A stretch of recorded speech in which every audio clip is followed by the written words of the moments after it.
Let's get started here, everybody.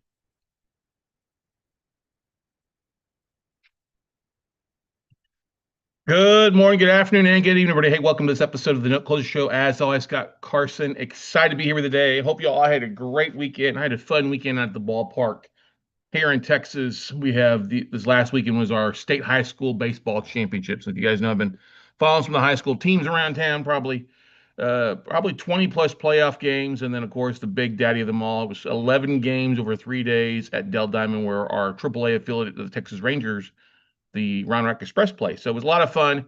I probably lost 10, 15 pounds in sweat because it was real hot, but saw some great stuff, some great competition, and just kind of refreshed and spent 3 days just kind of chilling at the ballpark. But that's not what you're here to hear about, my chilling at the ballpark. You're here for note deals. You're here to learn about note deals. So I wanted to go through this episode of going through a tape of reverse mortgages.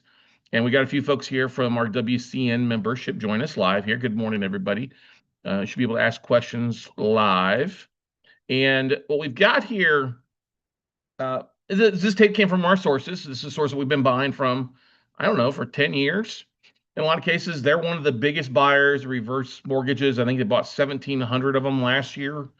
We've bought a few from them: Indiana, Houston, Florida, Oklahoma, just to name a few. And I like reverse mortgages to an extent. Okay.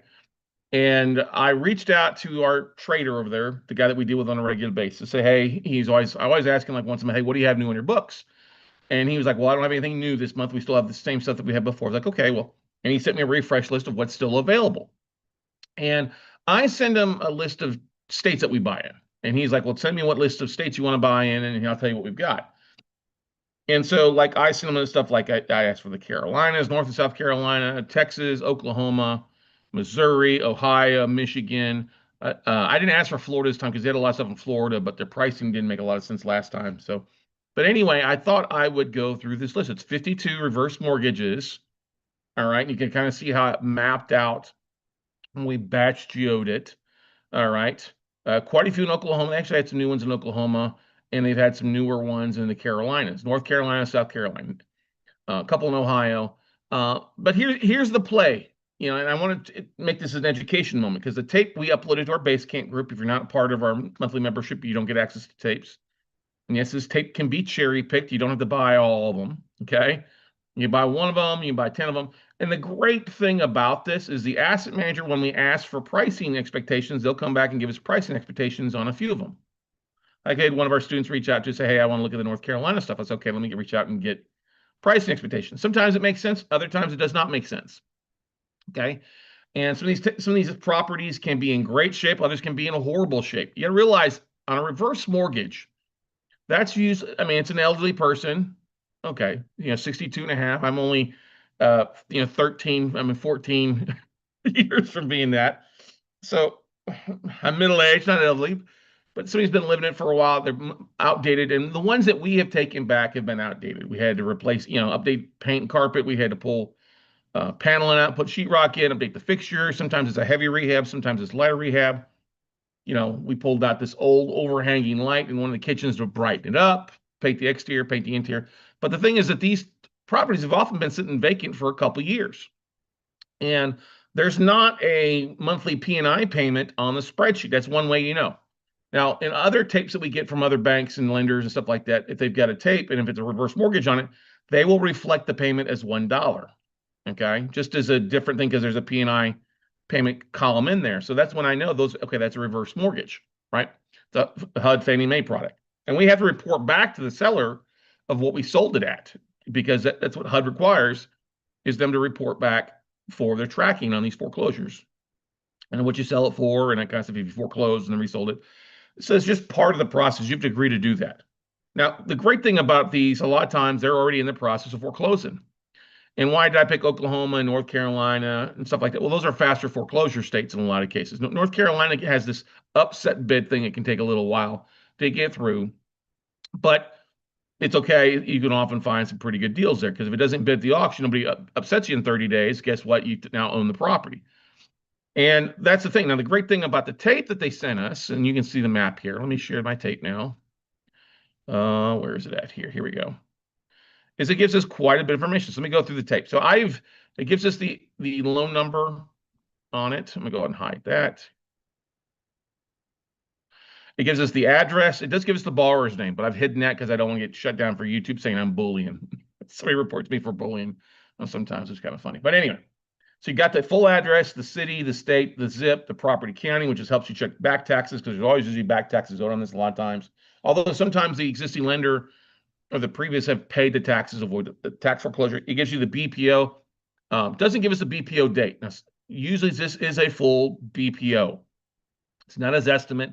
The date of this may be outdated by a year or two, but the great things is that often the seller, if I've got a bid accepted or I'm looking to do a little bit deeper due diligence on an asset, they'll send over the copy of the BPO. They'll send a copy of the kind of the quick updated O&E title report, and they'll also send over an interior inspection report, which you don't get that on your regular non-performing stuff. This is vacant. HUD has a right to go in and secure the property with a HUD key. While they're there, they send an inspector to it to take pictures of the interior and the exterior. And like I said, these are vacant. They're not occupied. These are all vacant assets.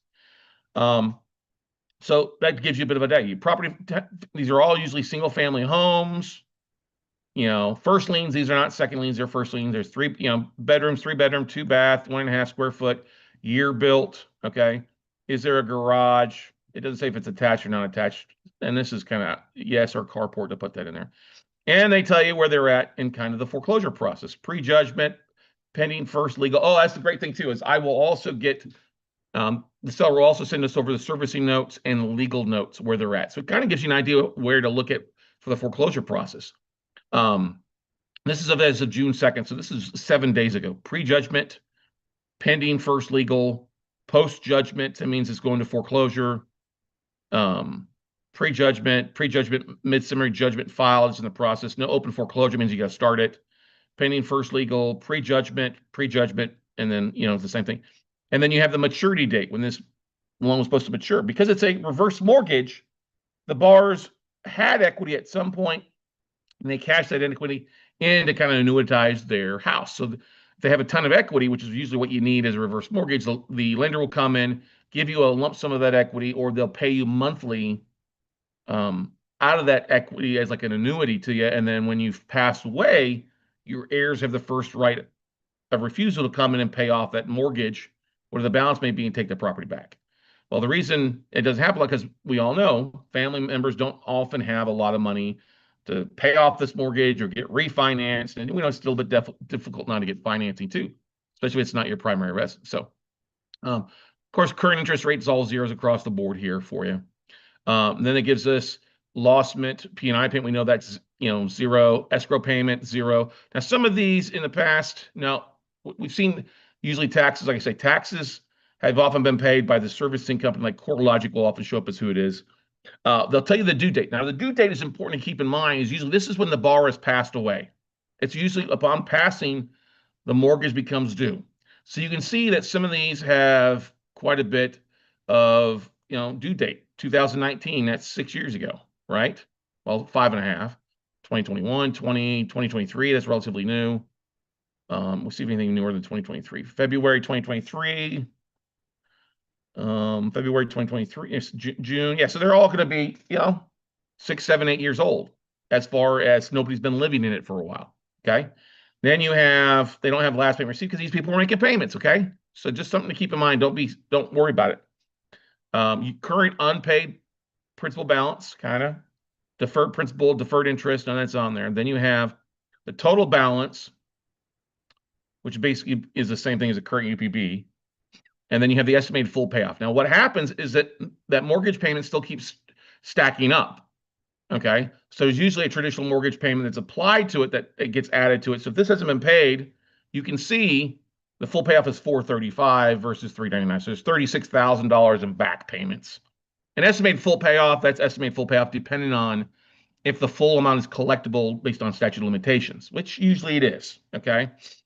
Then what I did, I added 2 columns on something like this. Now, usually you're used to me taking the P&I payment times 12 divided by the purchase price. Well, we don't have a borrower to come back from the grave to start making payments, okay? Usually what's happened is The seller, they will often sometimes offer up the heirs the ability to start making payments on a traditional mortgage, and some will take them up on it, some won't. Okay. So what I did to get equity dollar amount, I took the value, the BPO value given, and minus the estimated full payoff. Okay.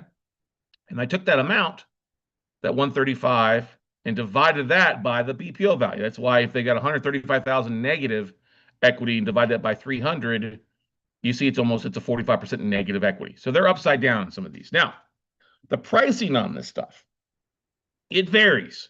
All right. The seller, sometimes it can be good pricing, sometimes it can be 90, 95 cents on the dollar of the BPO. They're not going to take a loss on it. Now, they bought these in bulk from HUD. They were like the first or second largest buyer of reverse mortgages out there. And so they bought this pool last December. So they're 7 months into the trade basically on this. So they still got quite a bit of stuff. And so you have to look at this stuff and say they have negative equity. So you know that if you foreclose, the negative equity stuff, there's no equity, right? So you're not going to get outbid at the auction usually. You can bid it at the 90 cents on the dollar, take it back. And then your goal would be to then fix it up and sell. So depending on what kind of condition it's in, with the sales prices, then you have to look at that aspect of, okay, you know,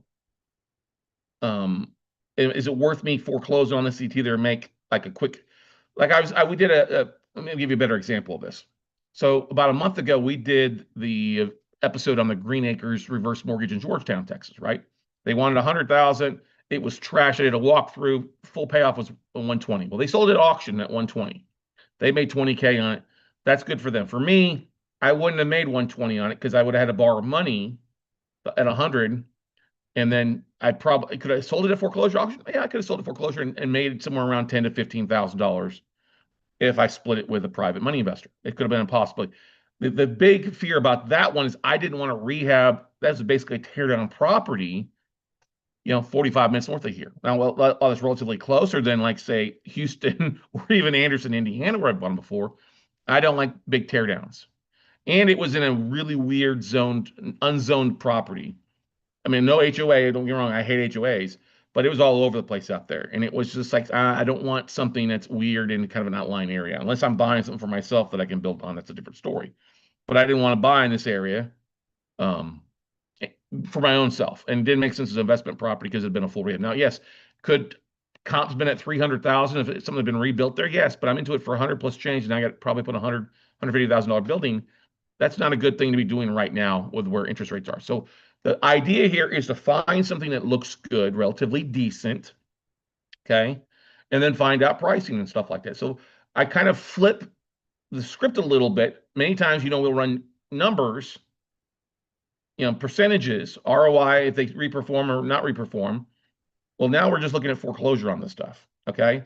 So you can see the ones that have equity, negative equity, there's a lot with negative equity. They owe more than the property's worth.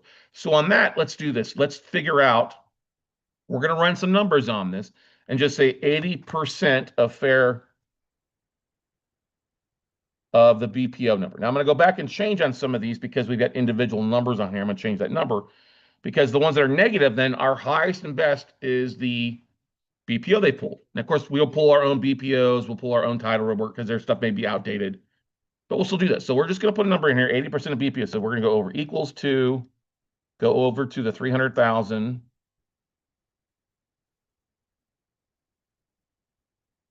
times 0.8, hit enter. So 240, okay? Now we're going to run that number all the way down, that percentage all the way. Now we're going to go back and change some of these though, okay? Okay. And then the ones that are in black here, we only got a few of those. We're going to change that to 80% of the full payoff, okay?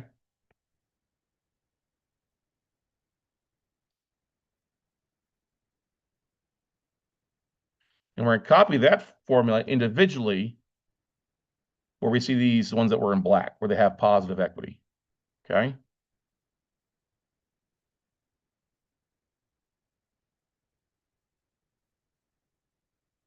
And I could have made it just easy and resorted it, but I wanted to keep it as simple as some of you guys are looking at the tape here from being in the Basecamp group because you're a WC Increment member, okay?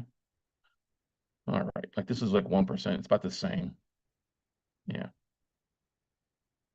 Now, that's where you want to look at and see, okay, is it going to make sense for me?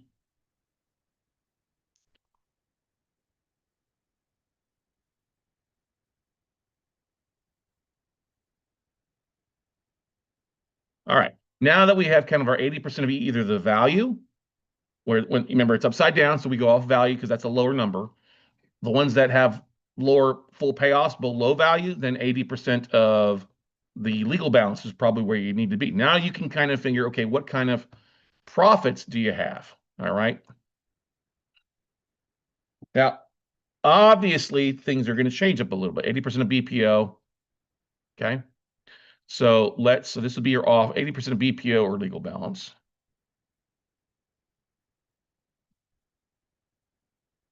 All right. So we're going to do the same thing again. We're going to say estimated profit, gross profit. This is before money and rehab costs.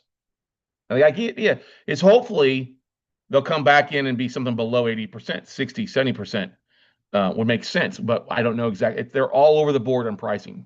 All right. So that's why you've got to kind of ask individually on this. So if you see a couple of things you want to make offers because you like the property look, the numbers make sense because A, they do have a chunk of equity, and B, it looks like it's in pretty good shape, then we can do that route. We can figure that out individually. Okay, so now we're just going to do is equal to, um, so uh, we're going to do the same thing. So we're going to take the value. Oh, hang on here. Go back here. It's equal to 300,000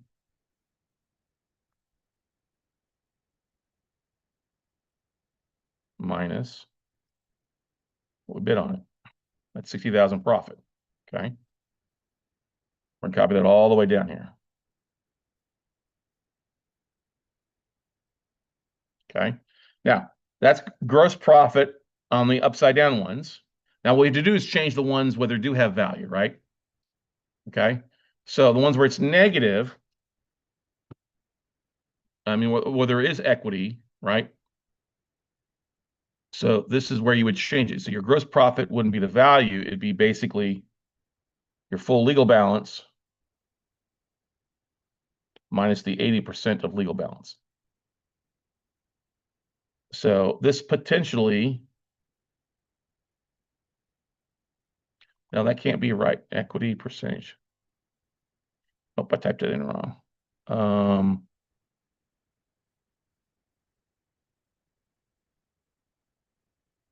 80 minus the, hang on here. So I got this, yeah, I had to change it. So this value is going to be actually the full legal payoff minus what we, the 80% of legal. There we go. That's better. Okay. So I'm going to copy that formula once again down to all the ones that are in black here.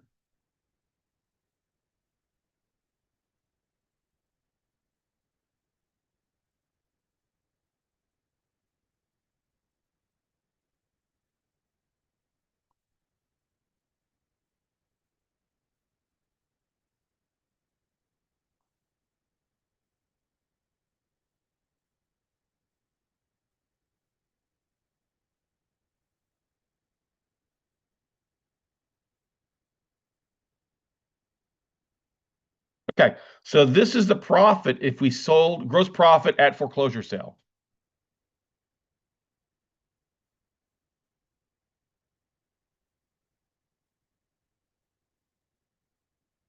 All right. So that's gross profit foreclosure. Not too bad. Now let's do gross profit REO sale. So you take the property back and then sell it. Okay. So then I want to make sure I got this right. BPO or legal balance. So then it should be, there we go. Then it should be the same over here. So then you're going to take your value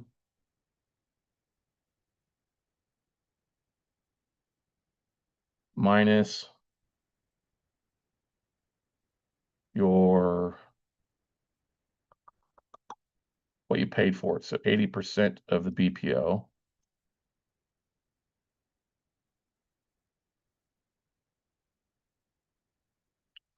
Enter. But we got to take some, we'll just take 10% of the closing costs off. So it's equal to that.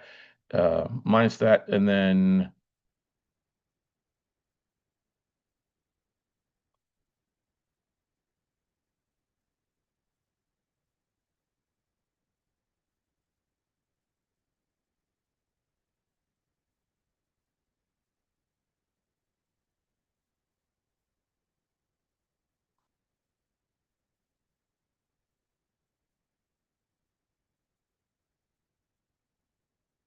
so we're basically taking the same formula up here. And we're saying minus the BPO times 0.1. So we put this in performance. We're basically taking 10% off closing costs and commissions, saying it's just in good shape, should equal our number. So there we go. All right, so that's a better aspect. This is why sometimes you see these things better to go to auction. Okay. There you go. So now, there we go. So now you see profit margins on some of these things. Some of these are going to be very kind of empty, or pretty, not empty, but a little bit. Let me blow this up so you guys can see it a little bit better. Okay. Let me go and freeze my pane so you see what I'm talking about. So once again, view screen. So what I did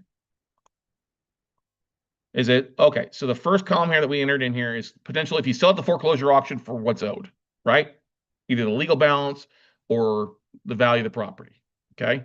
And then the second one, the second column here, gross profit REOs, means taking it back without any rehab. If you just sell it as is, turn around and list it in the market based on the value, but you're going to have to pay 10% of the value. So if it's a $300,000 property, you're going to have 10% of that in closing cost commission. So you're going to lose about 30,000. So your profit is 30 grand on this, right? So that's what you have to look at is figure out, okay, what's the best opportunity for me to make money either way? Now, this is not considering increased values on today's market, if it's different from a year ago, any upside of looking at the property and, rehabbing to bring it up to date. I'd have to look at the BPOs to see how old they are and what it's based on. Because we all know, like anytime I'll give you an example. When I bought my Anderson, Indiana one a while back, we bought it. We thought it was only worth about 90. Well, we got 128 for it. Okay. Bought it for 45, put 25, 30 grand into it. I was at 75. We still made about $45,000 on the property. It was still worth it. Even it took longer to rehab because the city of Anderson was difficult. Okay. So that's the thing to take a look at is what city is going to be easy enough for you to rehab? What kind of condition are these properties in to make it look good for you to take the time to rehab it, be in a good area, and the days on market don't kill you in a lot of cases, okay? Because that's the most important thing to do when you're pulling your updated BPO. What's the time on market, okay? Is it going to be a good time? Like we just had a bid that Albert was working on this one originally from me. It was a non-performing note in Oxford, Mississippi. Now, it wasn't a reverse mortgage, but we were told it was vacant. When we got a realtor to drive by, it was obviously not vacant. There's people living in it. It was worth about 180, 185 if we put some work into it. We had it approved at 100,000. Well, we're asking for where they're at in the legal process, getting the attorney upset. Well, they finished the foreclosure process. Mississippi is relatively quickly. Well, now the seller came back and said, no, we can't accept 100. We'll accept the 160 now. And I'm like, with that $1,500 broker fee to the broker, I'm like, I'm not paying 161.5 for a $180,000 property, but the $180,000 property would be updated. This property needed a new roof, and who knows what type of inspection it needed or interior report. So I'm not paying 90 or 80 cents on the dollar for it, because after foreclosing, even if I just foreclose and sell it as it is, if it is even just worth 180 right now, I'm going to lose money. Doesn't make any sense. I'm like, you guys can have it. They're not going to get it 160 for it. So I told them they're smoking crack and moved on, right? So the thing you want to look at here now to identify things is, first of all, if you're brand new investing, you don't want to be doing fix and flips all across the country, okay? If you've done fix and flips across the country, by all means, then let's take a look at it, okay? But the things you also want to understand is you probably want to start something that's going to take, looking at the foreclosure process, where it's at that time frame. What are your money costs going to be considered? If you're using your own funds, great. That's one possibility. If you're not using your own funds and use other people's money, then you got to deduct your money costs off of this next column as well, right? All right. So if you borrowed, here's another thing. Let's just do that there. So let's just say money costs. And let's say it takes you a year to be in and out of the project, okay? And you're paying 10%. So let's go over here times 10%. This is what your purchase price is on that, all right? Times 0.1, okay?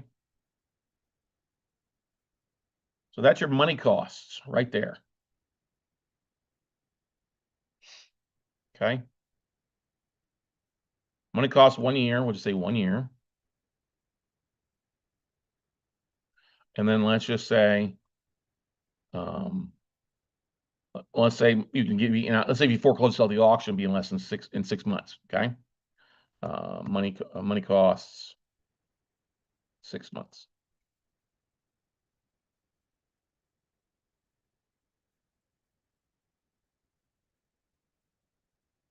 So if it's 6 months, it'd be half of this, okay? So divided by 2.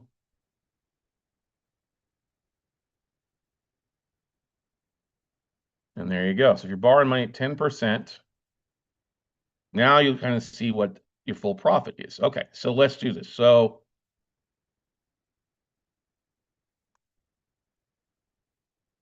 we'll say net profit,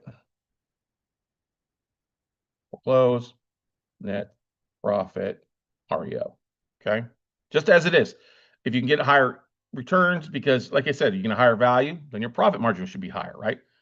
But if you're based off, we're just giving off the numbers here, so you can kind of see. So let's do this: 6 months to finish the foreclosure and sell it, or a year to it. So now net profit foreclose, okay? So if your gross profit, foreclosure profit is 60, and you're in and out in 6 months, okay, this is so minus 6 months. And we'll go over here and say, okay, it takes a year. It's equal to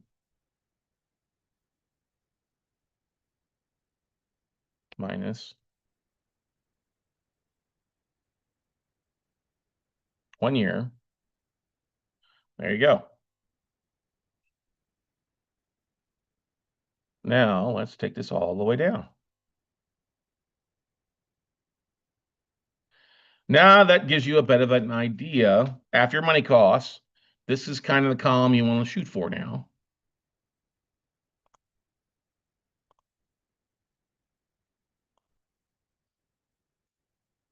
Of what's going to be your best profits. Now, we all know these numbers. These are just estimates, right? But if you got money at 10%, you're going to have the money costs, right?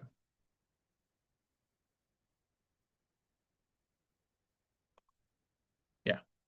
Because you're paying 240, it's worth 300. If you got to pay 10% closing costs on that stuff to sell it afterwards, it's 30,000 profit there. Okay. If you take away your money costs of 10% on 240 as is, that's 24 grand. That means you're gonna make 6 grand. If you sell it though at the foreclosure auction and only have to do it in 6 months, that's where the net profit of selling the foreclosure auction. So what you're gonna want to pick is something that you're happy after your money costs that can make up if you do have to take it back. So like I give you an example. These this is after money costs. Like this is almost too skinny. We'd want to double check the value. Okay. If you have any rehab, that's not included in that too, right? So this one here, where it's 16 feet, is a quick sale after money costs, that could be possible, or 48,000 REO. That's definitely a desirable one to take a look at. We're going to highlight that one. Okay. 3 grand, 3 grand, another, 19 grand and 39 grand. Let's take a look at that one.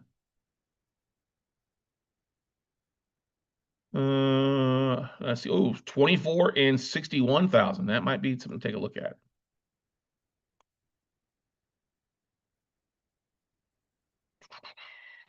30 and 29. We'll take a look at that one. Remember, we're just basing this off of numbers. Now, if we see the property is trashed out and doesn't make any sense, it doesn't make any sense. Then let's highlight this one here.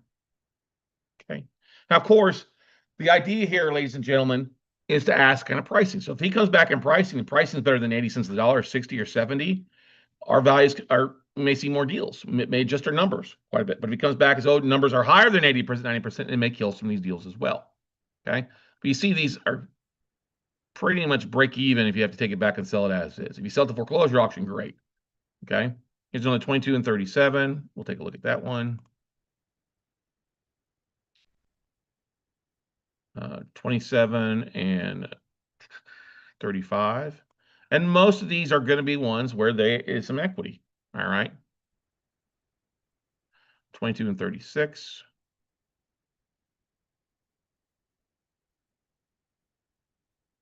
49 and 26. And that's about it for the most part. Anything else? You get some skinny stuff here. Now that's all. If you know an area is different, and maybe the foreclosure, like in the North Carolina ones, could be faster than 6 months. So now that we've identified the green ones, let's take a look and see what they look like, right? All right. So this one in Winston-Salem, let's take a look at this. 55040 Winston-Salem. Share screen.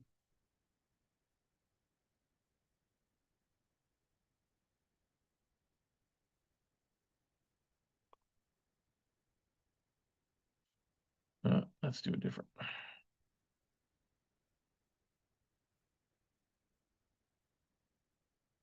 All right. So, make sure you can share this. There we go. That's better. All right. So this is one in Winston-Salem. 5040 Joyce Avenue. It's a 1,120 square foot house. Well, that's not a bad looking little property. October 2023, right? You see the signs on it. Okay. It's been vacant for a while. Huh. Oh, that's a nice house across the street, newly built. Oh, that's not a bad looking little property. Let's go back here. Let's go back here. So this one in Winston-Salem, 3 bedroom, 1 bath, 1,100. They say it's only worth 44,000. So we would highly want to check that. 44,000 is the value. I don't know if that's correct or not. It's built in 1930. Okay, they say let's look at comps. Let's scroll down here. No data available at this time. Any values on this stuff? Oh, what it is that you've got these 4,700 one across the street. This lot is affected comps. 210, 360, 99. It's all over the place there. All right, so you want to have a realtor really take a look at that one. Okay. And let's go back here to our spreadsheet. I mean, it's not bad. They give that a value of 152.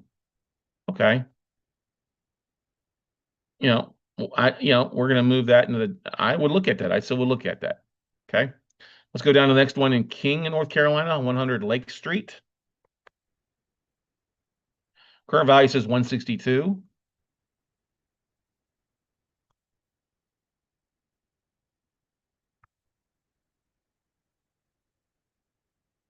"100 Lake Street." There is a Zillow listing. It's currently not for sale. It's another small 2 bedroom, 1 bath, 850. Built in 1958. Yeah, it's about 121.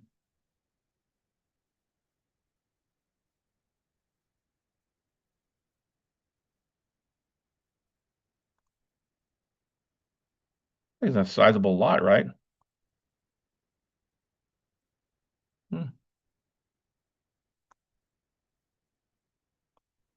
I mean, it's not, you got a big yard. Let's do this. Let's go back here. Let's do overhead view.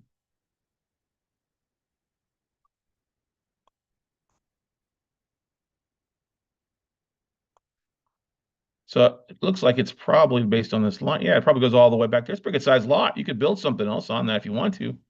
Now, where is this located in North Carolina? What's it near? Well, so it's north of Winston-Salem. Okay, so those two are not too far from Winston-Salem. So maybe you could pick up two at the same time. Okay, that's worth looking at.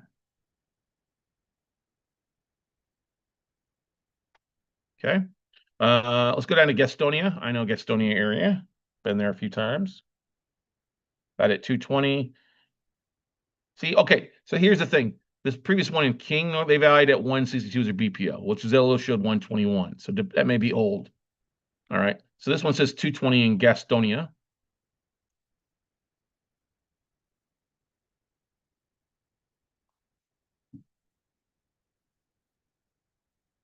All right, Gastonia. Gastonia, just so you know, is near north. Is it north? Is it north of Charlotte?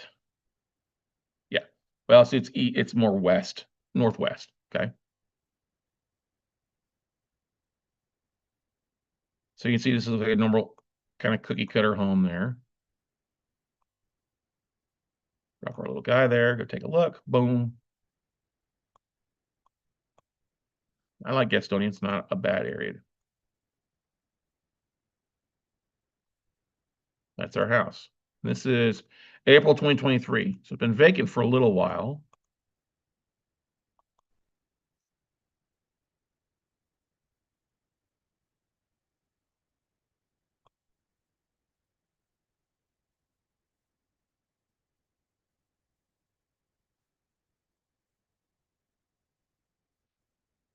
Not a bad looking little house. Okay. Let's see what Zillow says it is worth.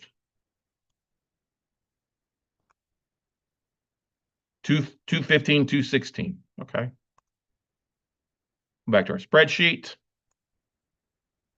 They said 220. So that's not about bad. Yeah, we'll take a look at that one. All right, let's go to Oklahoma City, 628 West 43rd Street. I think I've looked at this. This is a value of 220 as well.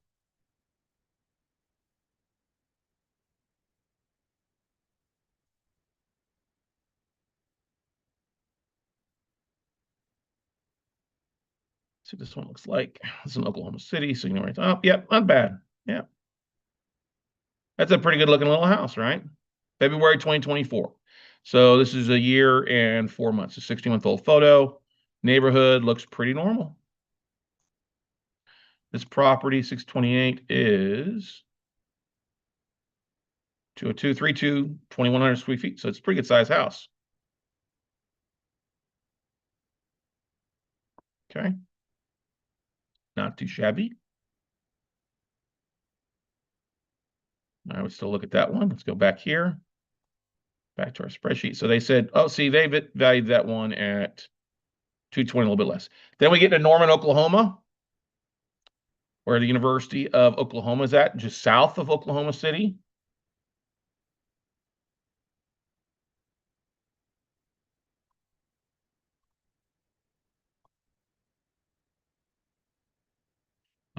Yeah, so let's see here. 1909 Barb Drive, Norma, OKC. Yep, good looking at house. All right. Valued at 2.3. See, it says pre-foreclosure auction, so it's probably something coming up here pretty close. 203 700. Yep. Let's go back here. Valued at 225. Okay. And this one is probably a mid-summary judgment attached to. Where's the legal on this thing? I blew right past it, didn't I? Post-judgment. Okay. So it's probably coming up close to a foreclosure. That would be one to make an offer on relatively quickly. So maybe cut your cost down. All right. Let's go to the other one in Norman.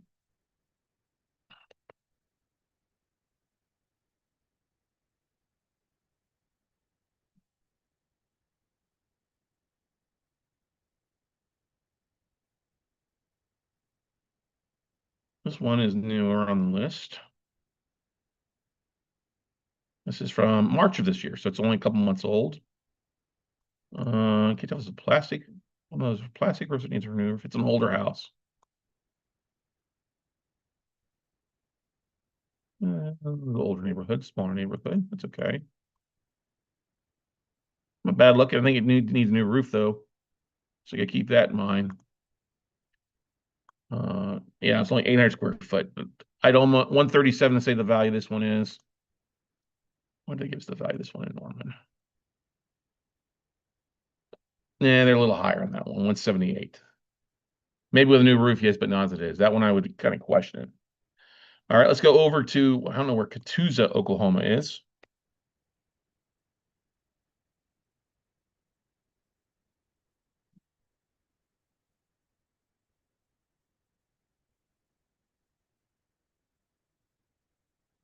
Ooh, kind of out in the, where is that at?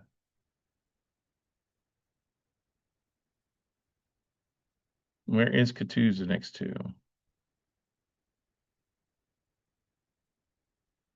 Tulsa. Okay.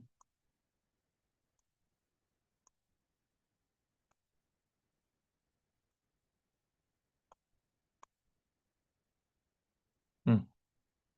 Okay.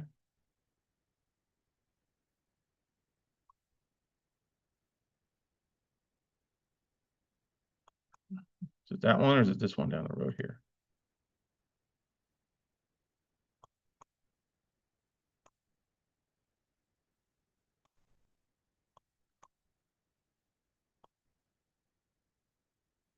Two 28955. Let's see, that's the address. I'm just looking at that map on the mailbox. This one is 28975. So it's not the pretty house. It's this one. So it's back over here. Oh, that's a nice looking house. There's the mailbox. Oh, there's a house in there.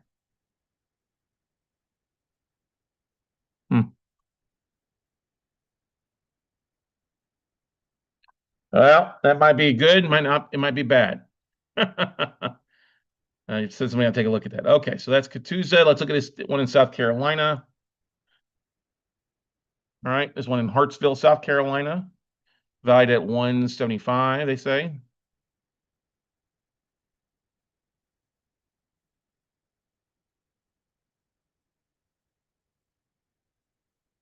Uh, the 112 says the value. Ooh.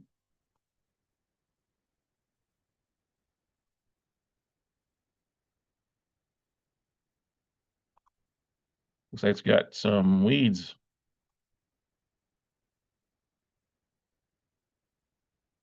Yeah, this one's been vacant for a while. A lot of grass. Uh, Probably needs a new roof. A lot of trees. It's not a bad neighbor. Look at the neighbors across the street, pretty clean. It's this one. Yeah, it's Hartsville, South Carolina, which I don't necessarily want to go there. And then let's take this last one here and look at North Augusta, Georgia, North Augusta, South Carolina. My apology, Aiken County, valued at 175. This property, um, North Augusta. I think it's right on the state's. Oh, look at that.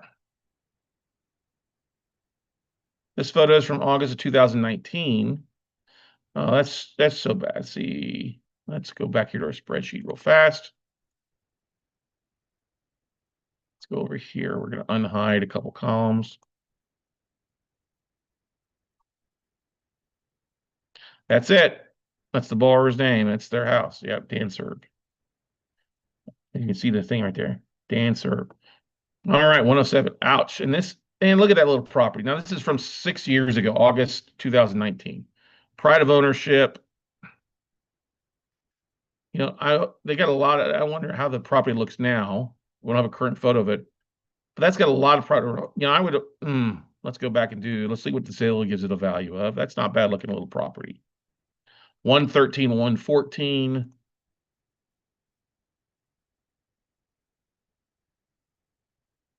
175. Maybe it's accurate, maybe not. Prejudgment. They owe 110. Full payout's 148. There's about 26 equity on that. So you'd make some money on the thing. This is the skinny. Yeah, if you foreclosed on it and got the full value of it, great. Yeah, or sold at auction, you make some money between what you paid for it and the legal balance. If you took it back, if it needed no work, you could still probably make about 26 after holding cost. So that's one's possible. I mean, this one is prejudgment. Okay, so this one is in South Carolina, right? Yep, you're going to have a longer foreclose. This is going to take a full year to foreclose. So you want to be conservative with your numbers. But those would be the ones I would ask for interior inspection reports. Those would be the ones I'd ask for their BPO, and then I'd ask for pricing on these as well. So that's the process. So then what's the process after identifying the 10 notes, asking for bidding? What are they looking for? If that number makes sense, then we proceed to go under contract and then raising capital. And then, of course, getting eyes on the property, somebody to drive out and take a look at the property. looking at the inspection reports, and then looking at title, and then looking at where they're at in the foreclosure process. Like this one, pre-judgment, you got to start the foreclosure process and go down the road. Now, in a lot of cases, those that are already in the process, you can take over and retain counsel and proceed to the next step of continuing the foreclosure process and substitution of plaintiff. And so you don't have to start the foreclosure all over, especially the ones where they're post-judgment. That might not be a bad deal. So questions, comments, concerns, guys, if you'd like to dive into more of this stuff, don't hesitate to ask.